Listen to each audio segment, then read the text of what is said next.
Hello guys, അസ്സലാമലൈക്കും. വെക്കേഷനൊക്കെ ആയി പേരെ കുത്തിരുന്ന് മടുക്കുമ്പോൾ നമ്മളൊരു ട്രിപ്പ് പോകാനാണ് തീരുമാനം. സാധാരണ ട്രിപ്പ് പോകുമ്പോൾ പ്ലാനിങ് മാത്രം നടക്കലുള്ളൂ. ഇത് പിന്നെ ചെറിയ വൺ ഡേ ട്രിപ്പ് ആയതുകൊണ്ട് തന്നെ പ്ലാനിങ് ഒരു ദിവസം കൊണ്ട് തന്നെ കഴിഞ്ഞു. ബൈ ദ വേ പിന്നെ നമ്മൾ നേരം പോയിക്കാതെ 4-5 കാർ കൊടുത്താണ്ട് പോണ വഴിക്ക് സൈഡിലുള്ളത് ഒരു കടയിൽ കയറി ബ്രേക്ക്ഫാസ്റ്റ് ഫസ്റ്റ് നമ്മൾ നേരെ പോയി ഇറങ്ങിയത് ബഹുമാനപ്പെട്ട തേയിലത്തോട്ടം. ഇവിടെ എത്തിയാൽ പിന്നെ നമ്മൾ സ്ഥിരം പരിപാടിയായിട്ടുള്ള ഫോട്ടോ എടുക്കൽ. നിങ്ങൾ മറ്റേ ആ പൂക്കളുടെ ഫിൽറ്റർ മാത്രമേ ഇട്ടിട്ടുള്ളൂ. ഇവിടെ പൂക്കളുടെ ആ ഫിൽറ്ററിന്റെ ഉള്ളിലുള്ള പൂവിനെ ഇവിടെ എടുത്ത് കൊണ്ട് എന്താ ചെയ്യലേ, കാലം പോയൊരു പോക്ക്. നമ്മൾ ഇവിടെ പണി അവതരിപ്പിച്ചാലും എന്തെങ്കിലും ഒരു കുഴപ്പമുണ്ടാവും. അതേമാതിരിയാണ് ഈ വണ്ടിയുടെ ഉള്ളിൽ പൊക്കൊക്കെ വന്ന് പിന്നെ വർക്ക്ഷോപ്പ് തപ്പിയിട്ടുള്ള ഒരു യാത്ര. ഇവിടാണെങ്കിൽ വണ്ടിന്റെ ഓരോ ശരീരഭാഗങ്ങളൊക്കെ എടുത്തു വെച്ച് ഫൈനലി അങ്ങനെ സർജറി പൂർത്തി. അപ്പോഴാണ് നമ്മളൊന്ന് പൂക്കാവാൻ നോക്കിയത്, പക്ഷെ ഒത്തില്ല. അങ്ങനെ യാത്ര പുനരാരം നീണ്ട യാത്ര ആയതുകൊണ്ട് തന്നെ 5 റുപ്യന്റെ ഒരു ഡയറി മിൽക്കിൽ നമ്മൾ ഒതുക്കി. വണ്ടി നന്നാക്കാൻ നല്ല ഡിലേ ആയതുകൊണ്ട് തന്നെ ഉച്ചയായപ്പോ പിന്നെ നമ്മൾ നല്ല ചോറ് തിന്നാൻ വേണ്ടിയിട്ട് ഇവിടെയുള്ള ഏതൊരു കടയിലടി കയറി. അങ്ങനെ ഉച്ചഭക്ഷണമൊക്കെ സഫലമാക്കിയതിന് ശേഷം നമ്മൾ വീണ്ടും യാത്ര പുനരാരംഭിച്ചു. പിന്നെ നമ്മൾ നേരെ പള്ളിക്ക് പോയിട്ട് നേരെ കെസറും ചുമ്മാക്കിയിട്ട് നിസ്കാരം കണ്ട് പൂർത്തീകരിക്കും. ഇങ്ങനെ നമുക്കിങ്ങനെ ഫോറസ്റ്റ് ഒന്നിട്ട് കയറിയൊക്കെയല്ലോ. സാധാരണ നമ്മൾ ഫോറസ്റ്റിൽ കയറിയ കാണാത്തൊരു സാധനത്തിന് ഞങ്ങളുടെ മനസ്സിൽ ഇപ്പൊ വന്നത് ആനയെക്കാരം.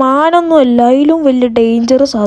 അല്ലെങ്കിൽ പിന്നെ കാട്ടുപോത്തേക്കാരല്ലേ, കാട്ടുപോത്തും അല്ല. എന്താന്ന് അറിയണമെങ്കിൽ അടുത്ത വീഡിയോ വരെ കാത്തുന്നു. സാധാരണ ഞാനാണ് ബാക്കി ബാലൻസ് പിന്നെന്ന് പറയില്ല, ഇപ്രാവശ്യം നമ്മൾ ആന പറയട്ടെ. ഫോളോ ചെയ്തോളിട്ടോ. അപ്പൊ ബാക്കി ബാലൻസ് പിന്നെ